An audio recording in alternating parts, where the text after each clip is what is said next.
Hello বন্ধুরা, আজকে বানাবো মুরগির গিলে-মেটে কসকসের মাথা। এখানে গিলে-মেটেগুলো ভালো করে কেটে বেছে পরিষ্কার করে ধুয়ে নিয়েছি। এখন কড়াইতে তেল দিয়ে ফোড়নে জিরে, তেজপাতা আর শুকনো লঙ্কা দিয়ে গিলে-মেটেগুলো দিয়ে দিয়েছি। এখন এর মধ্যে পেঁয়াজ, রসুন আর কাঁচা লঙ্কা গ্রেট করে এর মধ্যে দিয়ে দিয়েছি। এটাকে এখন ভালো করে নেড়ে চেড়ে নেব। এখন এর মধ্যে পরিমাণ মতো হলুদ গুঁড়ো আর লবণ দিয়ে ভালো করে নেড়ে চেড়ে মিশিয়ে নেব। এখন এর মধ্যে আগের থেকে বেটে রাখা জিরে আর শুকনো লঙ্কা বাটা দিয়ে দেব। এখন এটাকে ভালো করে নেড়ে চেড়ে মিশিয়ে নেব। এখন এটাকে ভালো করে কষাতে থাকবো। এখন এর মধ্যে আগে থেকে কেটে রাখা টমেটো দিয়ে দিব। এখন এটাকে ভালো করে নেড়ে চেড়ে মিশিয়ে নেব।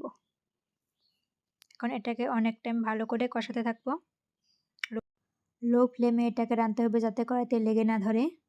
অনেক টাইম এটাকে রাঁধতে হবে যাতে গিলে-মেটে কচকচিগুলো ভালো করে ভাজা হয়ে যায়। তো আমি এটাকে অনেক টাইম ভালো করে রেঁধে নিয়েছি। তো এখন আমার ভাজা হয়ে গেছে। এখন এর মধ্যে পরিমাণ মতো জল দিয়ে দেব। তো জল দেওয়ার পর এটাকে অনেক টাইম ভালো করে ফুটিয়ে নেব। এখন এর মধ্যে গরম মশলা দিয়ে অল্প টাইম ফুটিয়ে নামিয়ে নিলেই রেডি। তো আমার গিলে-মেটে কচকচে রান্না কমপ্লিট। তো কে কে খেতে ভালোবাসো আর কমেন্টে জানিও, আর আমার রান্নাটা কেমন হচ্ছে জানিও। ধন্যবাদ।